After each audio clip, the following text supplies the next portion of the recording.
On today's show, we've got our final predictions ahead of the men's Olympic hockey tournament. Plus, how's FanDuel looking at the odds for the NHL awards?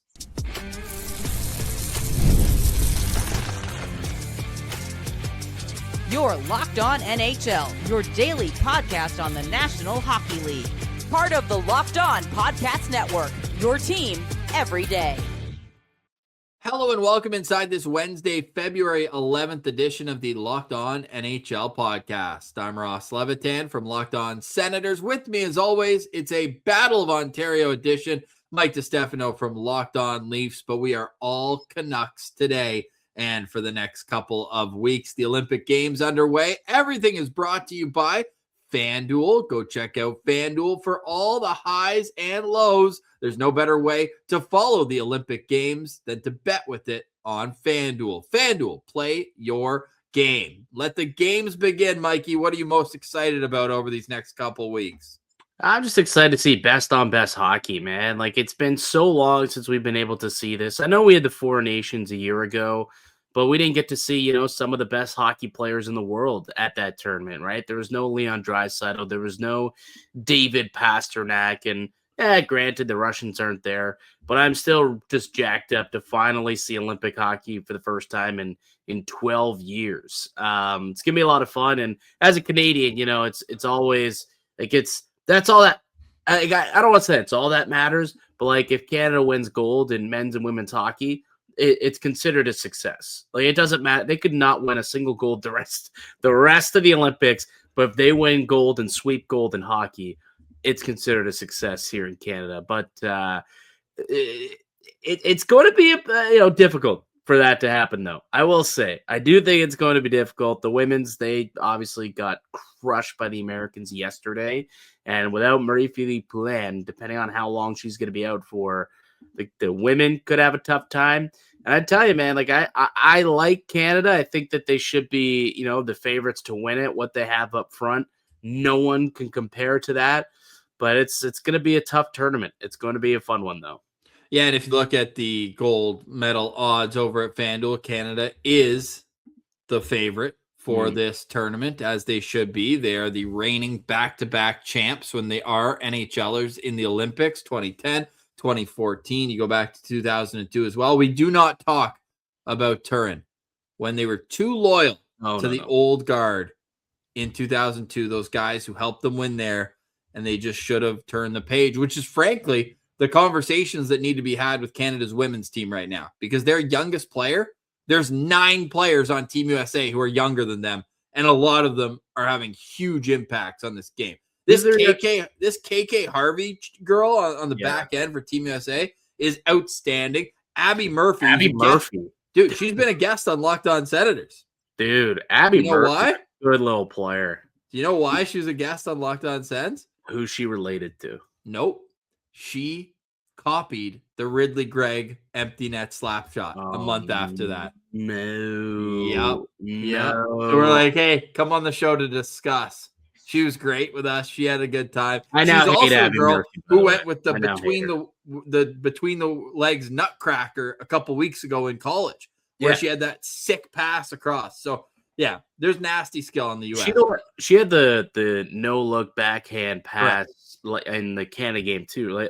Just man, she's a rising talent. Easily. But like Canada, we got a lot of 30-somethings in the mix. And even on the back end, the young stud defenseman for Canada is Claire Thompson. Yeah. And she's played 14 minutes a night. No disrespect to the legends that are ahead of her on the depth chart, but Jocelyn Larocque, like, you know what you're going to get there. Just a more steady defensive-minded game. When you're going against a team like the U.S. who's going to push the pace and be fast and physical and move and groove, you need to have your best players playing way more than that. So when you have Marie-Philippe Poulin out, obviously that's a huge loss, but like, I don't need to see Blair Turnbull leading the forward core in ice time. Like, I want to see the guy like Sarah Fillier. Let me see more of her. Let me see I want more speed and skill. Yeah. I know. But Julia Gosling, another young, talented player up front who I think should get a little bit more of more stretch, more leeway. I think there's a lot that the Canadians, I guess, should learn from from their matchup against the Americans. The problem is you go ahead and you look back at the rivalry series before that.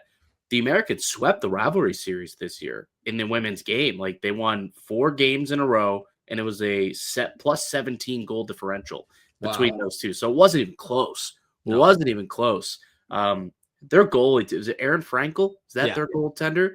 She's a brick wall back there also. Like, go look at her numbers in the PWHL this year. Like, you can't score on her. Like, just cannot score on her. So, yeah, Canada, if they want to win gold, what's the odds right now for the women to win gold? I'd imagine after the loss to the Americans, it's probably tumbled quite a bit. Yeah, US minus 380, Canada plus 320.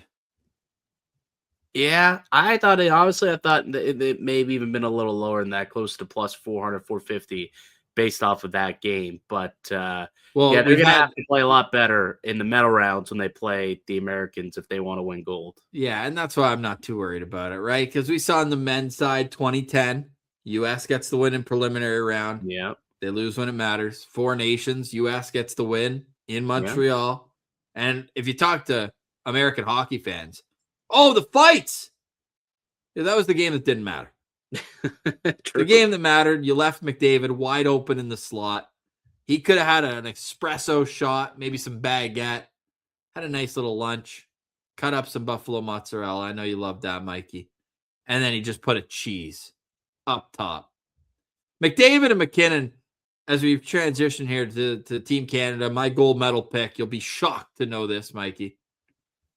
But the quotes that are coming out from these two guys are hilarious. Everyone else, they want to enjoy the Olympic experience. McKinnon, I feel like this guy is chained to a chair in his room, just waiting for the puck to drop. Hey, let me know when I need to get to the rink because we got business to take care of. Yeah. I know. It's like this guy does not care to have fun. He's like, I'm not here to have fun. I'm here to win a gold medal. I appreciate it. I trust him, man. I appreciate it. But it couldn't be more polar opposite than what's being said in the American locker room. They're like, it's a frat house.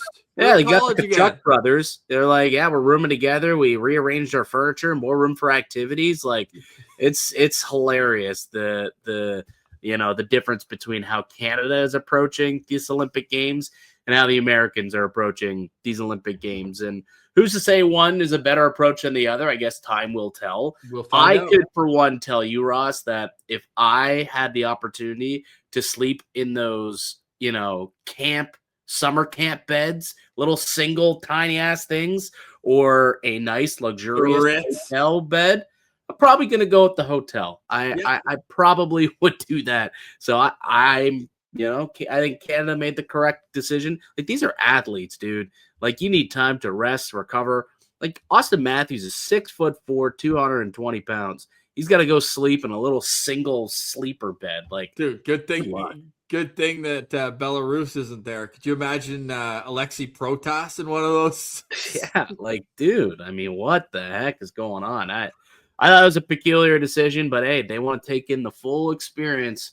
We'll see. Once people start partying up in the village, we'll see if they can kind of keep their noses clean. And once the games start up, the thing is, the games haven't started yet. Well, the first bunch have started today, but for Canada and USA, their first games, underway not until Thursday. So first couple days, you can have your fun, but once the tournament starts, hopefully they can lock in and start to, really start the grind. We'll break down some key storylines on the other side, but one thing is for sure. Both of these teams are as good as you could possibly have as a hockey team, best players in the world.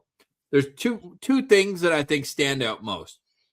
One is the amount of Stanley Cup success. Now, I went through this, tweeted it out, had some Americans say, ha, ha, ha. And then I had some Canadians say, hey, that's a really interesting point. Did you know? This is especially for the people, the Canada hasn't won a Stanley Cup since 1993 crowd. Do you know how many Stanley Cup rings are in each of these dressing rooms, Mikey? I'd imagine a lot in the Canadian side, a little on the American side. So the American team has a total of 4 Stanley Cup rings in that dressing room. Matthew Tkachuk has 2. Jack Eichel has 1. And try Jake and get. Gensel. Oh, I was gonna Oh, try and guess sorry. it. Jake Gensel has the other one. And Jake Gensel Stanley Cup. Sidney Crosby was the Conn Smythe winner. So thanks, Sid.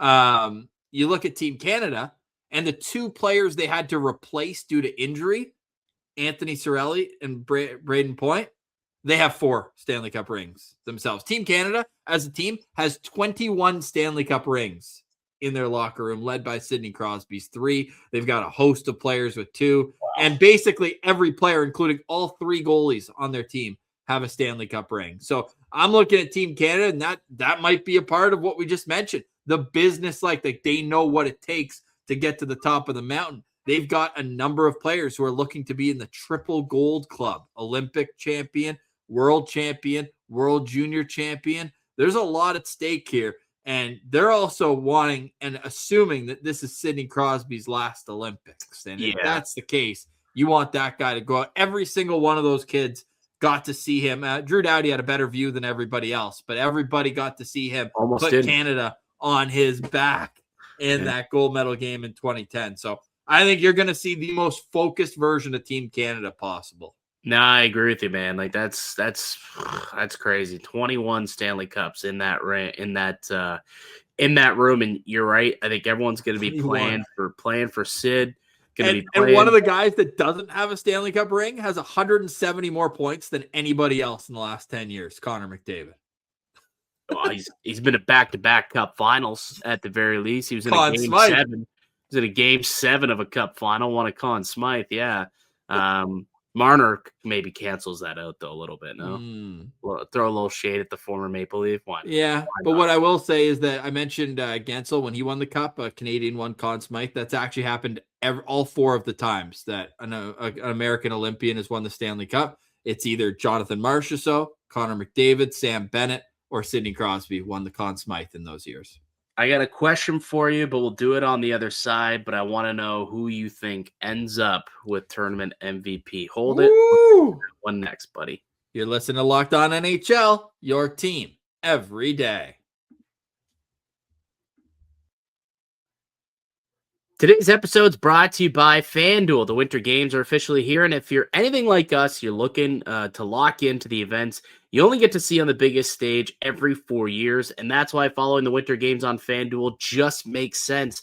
From medal counts to individual events to finding your angle on the sports you care most about, FanDuel gives you ways to stay connected to the action, the drama of curling matches, the start slow and somehow get intense fast, speed skating races decided by inches, hockey games that feel different right from the opening face-off. FanDuel keeps the entire Olympic experience engaging from start to finish. The winter games are on, and there's no better way to follow them than with FanDuel. FanDuel, play your game.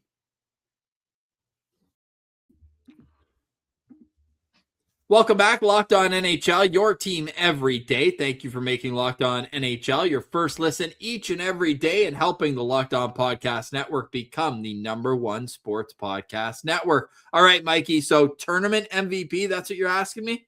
Well, I'm asking you, who do you think, ends up being tournament MVP? There are odds currently on FanDuel. McDavid, actually, he's locked. Can't even bet on him.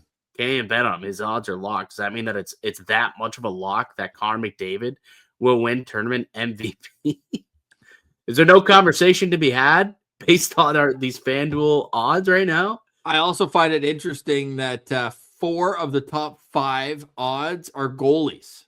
Very interesting. Connor Hellebuyck's third best odds, Saros, Logan Thompson, who's not even going to we don't expect him to start game 1, but you're also not going to get a sense of Canada's goalie until game 3, right? Because they play a back-to-back. They play Thursday against Czechia and then Friday against Switzerland. So it's like you're not going to start the same goalie twice anyways. So see how they both do and go from there. But when I mentioned the Stanley Cups, that's the one thing that really kind of leads me towards Canada and that experience. But the other side of it is that Jordan Binnington has been the worst goalie in the NHL over the course of the last months. And if he's their guy, dude, he has an .828 save percentage in his last 7 games with 0 wins. Yeah. I mean, it's a problem. It's an issue, man, but they seem to have a real sense of loyalty to the guys that they won with last year. And for that reason alone, I think that, they will give Binnington every opportunity to get it back on the rails. And I expect him to be the starter for game one. And that's their toughest competition in the preliminary round. If he gets through that test and they win that game and he looks fine, he's going to be the starter. Right? Like that's his test. If you can play well against Czechia, you will retain the starter's job. But if, it gets dicey and he gives up, 4 or 5 goals, then all of a sudden you're like, I don't know if we can roll with this guy moving forward. He might not be the same cerebral goaltender he was a year ago at the Four Nations, and it'll be a quick hook to go to Logan Thompson. Interesting. I've got an MVP choice for you, and we are going big time long shot. But I don't think it should be this big of a long shot. Can I guess? Yeah. Is it a Canadian? Yes. Is it Macklin Celebrini? No, but you got the first letter of the first name right. First letter of the first name, and it's a Canadian? Yep. You're saying big long shot. So I got to scroll way down my page to find this player. Shot. He's a captain in the National Hockey League. I'll give you that right off the bat. And he's a Canadian. Yes, he is. Where are we at? He's from Winnipeg, Manitoba. He was drafted by the Ottawa Senators, traded for a bag of pucks. Oh, Mark Stone? Mark Stone is plus 3,000 to win MVP, and he's starting on a line with Sidney Crosby, and he would honestly probably make sense to be the guy that moves up to play on a top 6 line. Crazy. Plus 3,000 or plus 30,000? Plus 30,000. Sorry, my apologies here. It's a $10 bet wins $3,000 on Mark Stone. Those odds are worth it. That's not bad. Macklin Celebrini too, skating on a line with Connor McDavid. I think that's a guy at 30-1 odds or 40-1 odds. Sorry, plus 4,000 is a very interesting wager for me. For the Americans, what about a guy like Quinn Hughes? Like that guy just puts up points. What he's been doing for the last couple of years. I mean, it seems like he's good for 3 points a night. If he ends up, if the Americans do win gold, that guy's going to have so many points. It's going to be unreal. Plus 3,500. So 35-1 on a Quinn Hughes MVP vote. So if you're looking for a couple long shots, that's one for the Americans and Quinn Hughes. Macklin for me would be a Canadian long shot. But I think Nathan McKinnon. Look at that. Connor McDavid does have odds. Plus 600. Yeah. They've since given us odds. But I personally believe that Nathan McKinnon is going to have a stupid Olympic Games here. He's my kind of MVP pick at 11-1 odds. Well, perfect transition into the one change that John Cooper made from his initial lineups to what we're going to see going into tomorrow's game. And they put initially it was McKinnon with Marchand and Nick Suzuki. They've now flipped it so it's Brandon Hagel and Sam Reinhart on McKinnon's wings, which I like a lot better when it comes to generating offense. I think that lineup will generate more offense. You put, Sam Reinhart, who, 50 goal scorer, absolutely lethal from the wing. And then you've got Brandon Hagel, who's maybe one of the more underrated players in the NHL. Stud. Guy's unbelievable. Great two-way player. You got McKinnon out there. That's going to be a freaking horse of a line. An absolute horse of a line. So, yeah, McKinnon for me is kind of my my MVP pick here. You know that Brandon Hagel has 219 points in 214 games in the last 3 years. Over a point per game play. That's super impressive. I remember people raising an eyebrow when he was traded for 2 first-round picks from Chicago, and it was I was one of them. To be honest, I was one of them, and at the time, it's like, what? Prior to getting to Tampa Bay, Brandon Hagel hadn't arrived. No, and then he was bad when he got to Tampa. He took some time to adjust. He was a zero impact player in those playoffs. Scored 2 goals in 23 games when they lost to Colorado in the final. But here he is, a fabric of not only Tampa Bay, but of a Four Nations winning team in Canada, and how about a top 6 member for the Canadian Olympic team. And how about beating the wheels off of Matthew Tkachuk leading into the games? Yeah. Like that being the game before. And you knew There were some business decisions being made in certain games before the Olympics of guys just not wanting to get hurt. When you saw Tampa versus Florida on the line, you're like, nope, that's going to be war. Care. What did you make of Kachuk's comments saying that Canada got an upgrade by taking Sam Bennett over Braden Point? Yeah, well, he's got his guys back, but I also think that he should just show a little respect for whoever Canada puts out there, because until you beat them, you should just have a little humility here. Or, you know what? Be arrogant. That's cool, man. We got it. Who's the third line for Canada? Like, is it actually Crosby? Like, if you're thinking of tomorrow, game 1, Czechia, and you can't overlook Czechia. David Pastrnak, hell of a player. He can win games by himself. And all those guys have the pent-up emotion of not being invited to Four Nations. This is their first chance to be in a best-on-best situation. Which line gets the second most minutes? Is it McKinnon's line or Crosby's line? Probably McKinnon. Well, see, I think Crosby's line is going to be deployed as like the shutdown line. Like, I think it's going to be the shutdown line. Like, so the shutdown line has a 90 to 100-point player on left wing. Yeah. A player who's 5th in the NHL in points per game this season in Mark Stone. And then you've got Sidney Crosby on your shutdown line. This is hilarious. Mitch Marner. Mitch Marner, who's a perennial, 100-point Selke candidate. Like, insane. You have two guys who compete for the Selke every year, and then Sidney Crosby, who's just a beacon of consistency, playing 200 feet. So I believe that's what they're looking at. Like, that's the line that's going to go shut down, like Austin Matthews or Tage Thompson, whoever it might be on the Americans. Like, I think it's going to be Crosby lined up against Pasternak's line, tomorrow as much as possible. So I think that's how it'll be deployed. I think the McKinnon and McDavid lines, like, those are more, okay, let's go offense, offensive zone faceoffs.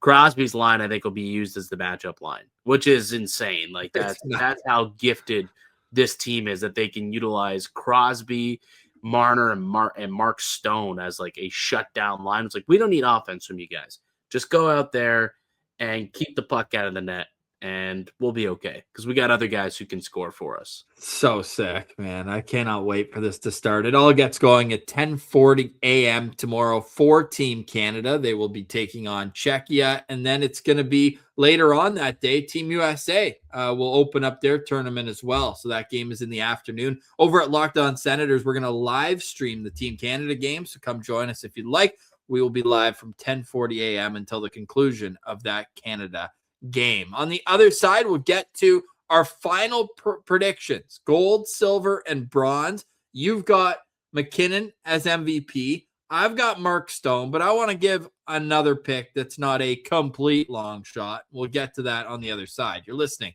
to Locked On NHL, your team every day.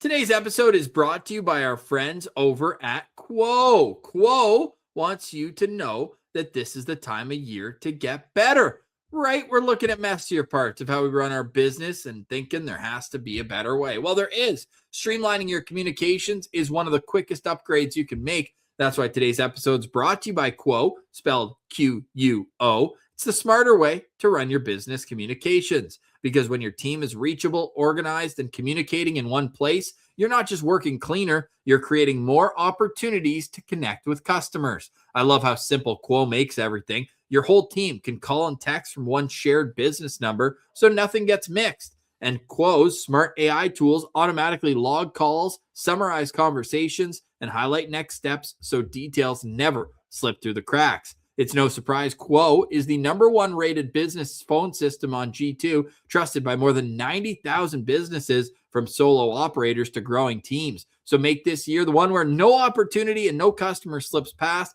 Try Quo for free. Plus, get 20% off your first 6 months when you go to quo.com/lockedonnhl. That's QUO.com/lockedonnhl. Quo, no missed calls, no missed customers. Welcome back, Locked On NHL, your team every day, part of Locked On Podcast Network, where we have local experts on the biggest stories 5 days a week. Mikey, my gold medal prediction. You will be shocked to know it is Team Canada, but I am going with Team Sweden for silver. And I'm going Team USA beating Czechia in the bronze medal game. I think Czechia is going to be really hard out this whole tournament. You know how I feel about Lucas Dostal, who's likely going to be the starter for them. I think he's a fantastic goalie. The reason why they won the World Championships 2 seasons ago. And I think that they're going to be a tough out, but I've got Sweden beating the U.S. in one semifinal and Canada beating Czechia in the other. And then I think Canada is going to be able to take care of business against Sweden. So that's my 1, 2, 3, 4. Who do you have winning this tournament and beyond? Yeah, I mean, as a Canadian, I would be hard pressed to not go with Canada to win the gold medal. I do think they have the best team brought to the Olympics and are favored for a reason. So I have Canada winning gold over the Americans. I do think that we see another Canada-U.S. final here. They are the 2 biggest, best hockey nations in the world, and I need to see it. I want to see it. Canada-U.S. gold medal on the line. You know, it was unbelievable theater in 2010, 2014. Last year, you know, in 2014, overtime, it wasn't. They couldn't get past Sweden. Oh yeah, you're right. Actually, that one didn't go to they didn't go to gold medal game. I'm looking at that rematch. I know. Well, I think Sweden wins bronze. I got Sweden winning bronze, but still, you go back 2010, last year in the 4 nations. You can go 0-2 if you want. Go 0-2. That was Canada-US. Yeah, 0-2 Canada-US. That was my kind of introduction to international hockey, right? So you know, there's always a sweet spot there when it comes to that matchup. But what's the one play from just quickly of that game that stands out to you still from now? Because there's 2 for me. Joe Sakic. That is the second one for me. Okay. Dude, Pronger's pass to Lemieux where he just lets it go between his legs and fakes a shot. And then Mike Richter's just diving aimlessly as Paul Kariya puts it in the back of the net. Yeah, that's iconic. That is also a great play. But yeah, I've got so Americans silver, and Sweden's probably the 3rd best nation out there. I think Sweden takes care of business against Czechia, and I think Sweden takes home the bronze. Who do you think is the dark horse in the tournament? And full disclosure, we're recording this right at the end of the Slovakia-Finland game. Slovakia with a 4-1 win, so they're getting off to a hot start in the tournament. A lot of people think Germany could be that team. But out of let's even throw Finland in there after falling in game 1, right? Like out of Finland, Slovakia, Germany, maybe Latvia or Denmark, if you want to get crazy. Like who do you think has the best chance, let's say, to make the semifinals? The team that has the long shot, but you think could make it to the semis? I think probably the team that has the best chance to do it, like where I could see it and it wouldn't be a surprise to me, would be Czechia, I would say. But if there's I'm not saying they're long shots though. Like I guess they have longer odds than Finland to win the tournament, but I think they're in a different tax bracket. I mean, they're kind of in that same range as Finland and all that. But I would say if we're looking for a long shot, I suppose, like, I mean, how could you not look at what Slovakia did this in their first game and not have Slovakia in that conversation? You know, like Slavkovsky's becoming a player, brother. And what do you have, a hat trick? In that 2 goals and an assist. 2 goals and a helper. He was the, Olympic MVP, last time around. They've got a couple of Thomas Tatar's on that team. Dalibor Dvorsky, young player. He's on that squad. Martin Pospisil, the Calgary Flames, is on that team. And, they had a couple nice little players defensively, too. Look at that. Martin Feravari. Your guy, Marty Marincin? Marty Marincin on that squad. Eric Chernak. Who's their goaltender, actually? It was Hlavai, I think is how you pronounce it. He was playing the Coast earlier this year. He was elite today. He's a Minnesota Wild draft pick. Yeah, so he played well, too. So they got someone in net. So I'm going to go with Slovakia as a team that might be able to surprise some people. Obviously, they did. Day 1 of the tournament, beating Finland. Didn't have that on my bingo card. So Slovakia, for me, based on what I saw, seems like they could make some noise here. Yeah, I like cheering for the Slovaks. Obviously, Ottawa's got a long history of having them with Chara, Hossa, Gabrick, Bondra. Like, they used to have such a fun team back in the day and made some noise. I think it was the 2006 Olympics. They won a world championship somewhere along the line there, too. But And Yaroslav Halak was their goalie for a long time. So they always had that spot filled. And now obviously they're looking at the next generation who can be that guy for them. Maybe Hlavai is that guy, but I like the Slovaks. I love the Germans. And we got our own Tim Stützle, but he's obviously playing second fiddle. Who was more jealous than Leon Draisaitl about Four Nations, right? He's like, I might be the second best player in the league, and I'm not invited to this tournament. I think he's going to be a man on an absolute mission.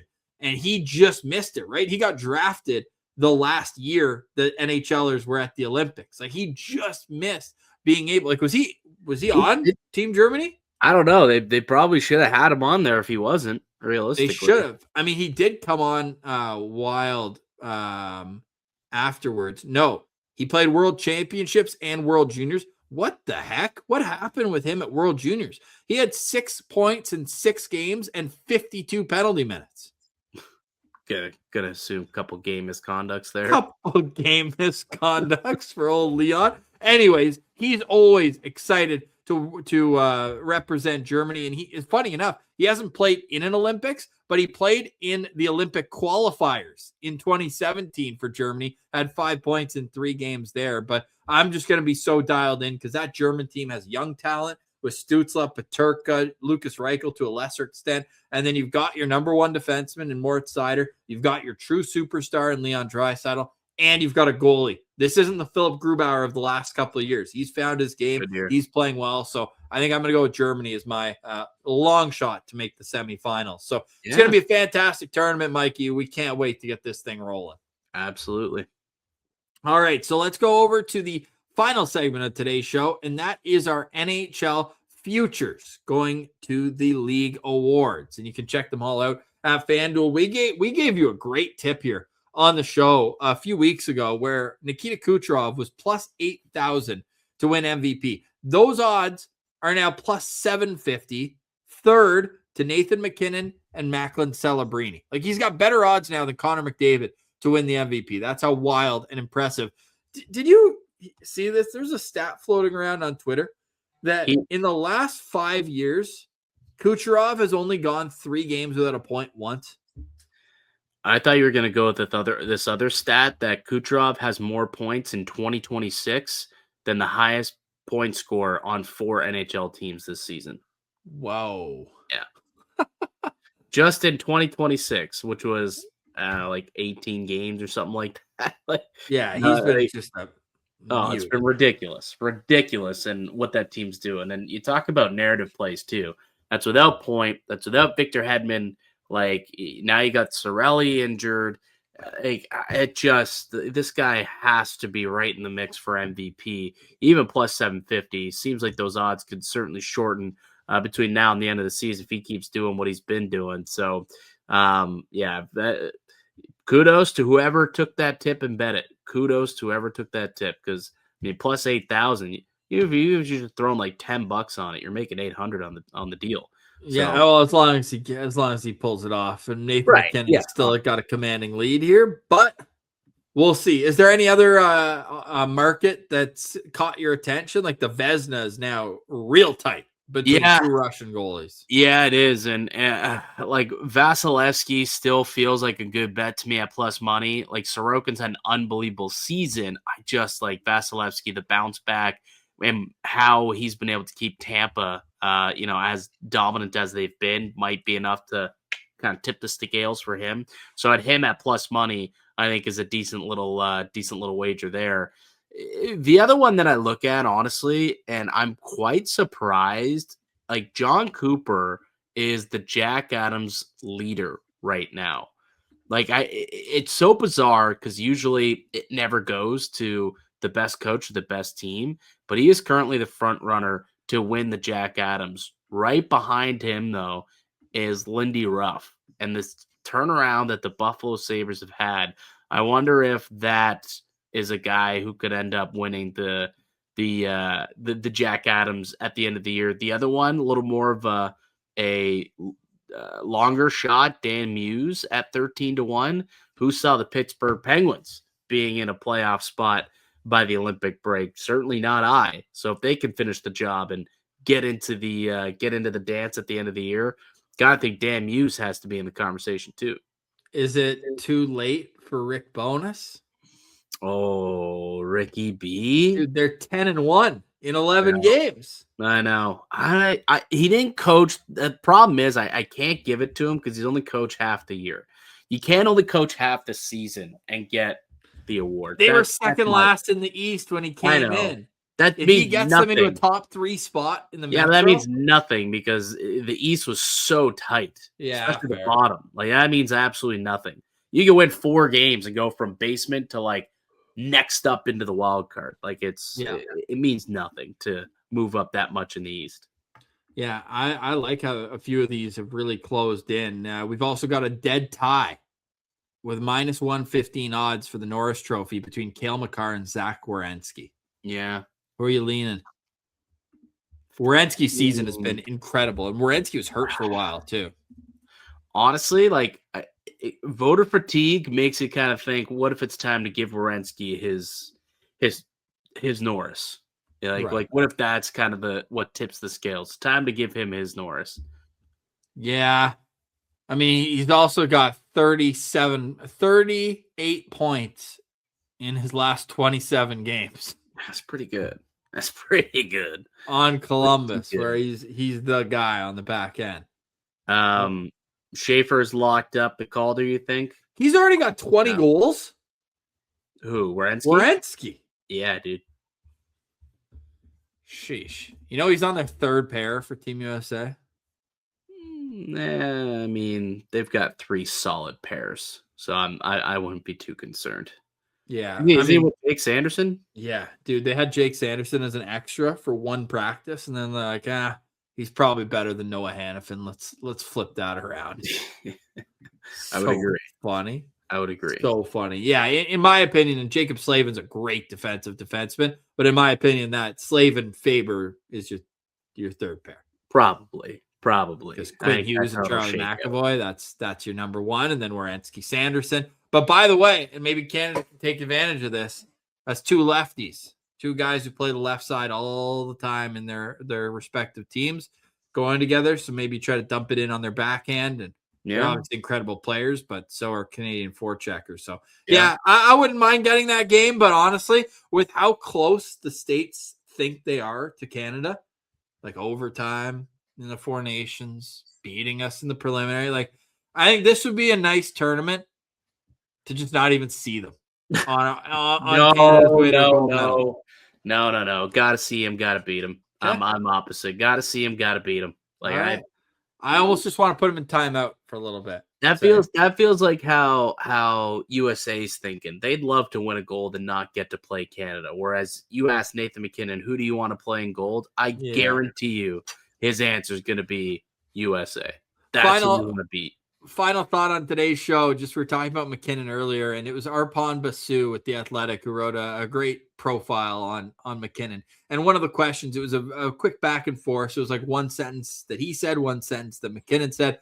And they're just talking about how seriously he's taking this. As I mentioned, like Hannibal Lecter, just get this guy in a room by himself until he's ready to come out and play for the games. But they said, don't you have to enjoy this Olympic experience?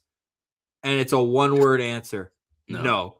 And then they said, but what about like trying all the food and everything? He goes, I go on vacation in the summer. I'm here for business. I love it. It's so funny. I love it. Yeah, he's a great call there, Mikey, for MVP. I think he's going to be just a complete mutant out there. And you look at the power play. I didn't know people have seen that viral clip where they showed McKinnon, McDavid, and Crosby working on in practice that down low steam play.